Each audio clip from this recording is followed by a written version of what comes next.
안녕하십니까. 민주당의 이해찬 상임고문은 민주당이 선거에서 져서 나라가 이 꼴을 당한다고 했습니다. 거기에 대해서 말씀드리겠습니다. 1년 만에 나라가 어떻게 이 꼴이 됐는지 모르겠다.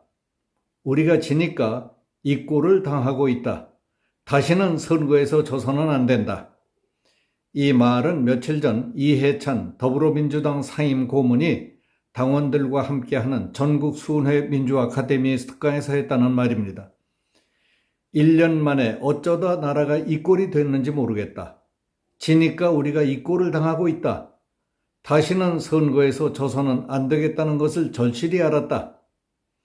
제1야당의 가장 영향력 있는 지도급 인사가 당원들에게 한 얘기였다고 한다면 그럴 수도 있겠거니 할 수도 있을 겁니다.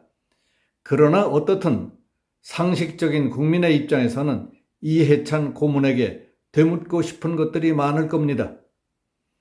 문재인 친북 좌파 정권이 지난 5년 동안 저질러 놓은 반국가적, 반체제적, 반사회 경제적 작태가 얼마나 심각했길래 나라 꼴이 이 지경이 됐을까 하고 옥장이 무너질 지경입니다.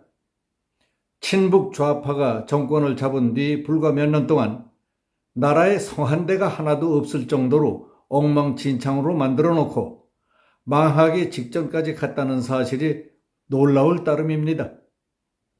또다시 좌파에게 정권을 넘겼다가는 너도 나도 우리도 다 망하고 나라가 통째로 없어지겠다는 건 눈 깜짝할 새겠구나 하는 생각이 듭니다.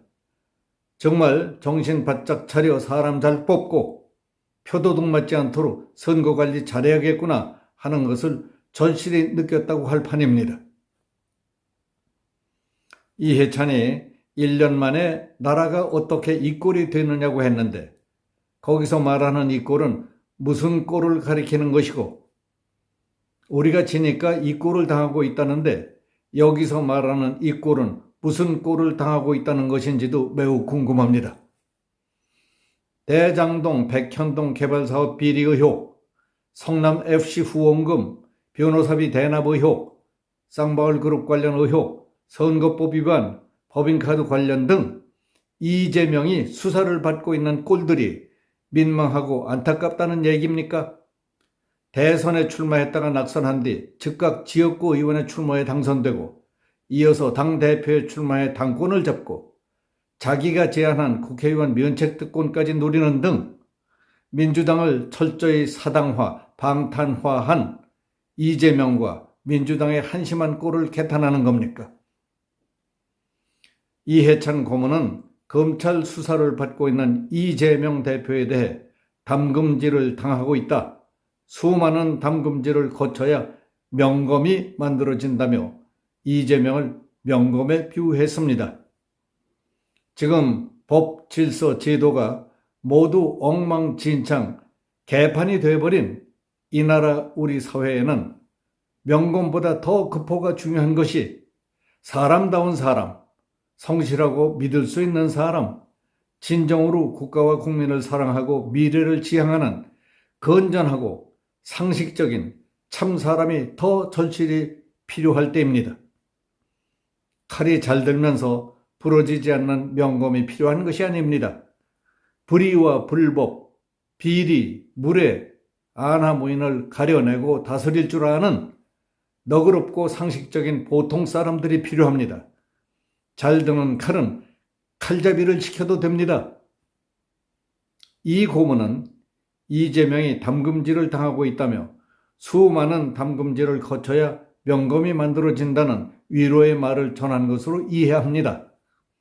쇠는 불구덩이 속에 넣어서 시뻘겋게 달궈진 뒤에 찬물 속에 급속 냉각을 시키는 담금질을 반복함으로써 단단한 강철을 만든다고 하지만은 이재명은 얼굴이 두꺼워서 참고 견디고 무슨 거짓말이나 술수를 써서라도 어떻게든 빠져나가 버텨내는 솜씨로 볼 때 이 세상 누구도 흉내조차 내지 못할 장기가 있는 사람입니다.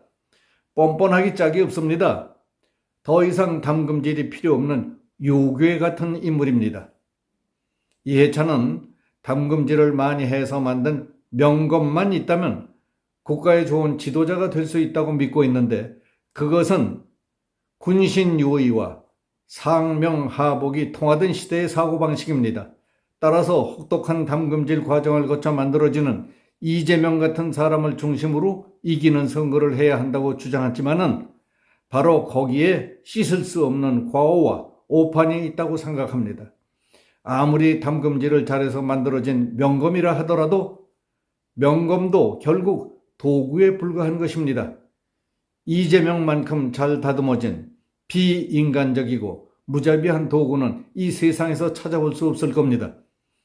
피로써 맺었다는 의형제가 대여섯 명씩 죽어나가도 모르는 사람이라고 딱 잡아떼지 않습니까? 자신에게 불똥이 튀거나 피가 튈 것 같으니까 냉혹하게 끊어버리지 않았습니까? 그걸로 이재명은 설명이 다 끝난 사람입니다. 이재명은 몇몇 측근들과 양다리 걸치고 있는 기회주의자들 이외에 당 내에서도 마음이 자꾸 멀어지는 사람들이 많습니다. 머지않아 어느 시점이 지나면 그 숫자는 기하급수적으로 늘어날 것으로 보입니다. 언제 어떤 계기에 어떻게 얽혀있는 관계인지는 알 수 없지만은 이해찬 고문도 이재명에 대한 명검 신화에서 깨어나 생각의 각도를 바꾸는 것이 좋을 겁니다. 말씀대로 남북관계가 매우 경직되어 있기 때문에 언제 전쟁이 터질지 모르는 상황입니다. 그러니까 민주당이 무슨 수를 써서든 정권을 찾아오면 될 것 같습니까? 그렇지 않습니다. 한미일 남방 삼각 방위동맹과 자유우방국가가 연대해서 적을 막아낼 연합방위체제를 굳히는 것이 가장 실효성 있는 방법이라고 생각합니다. 여기서 마치겠습니다. 감사합니다.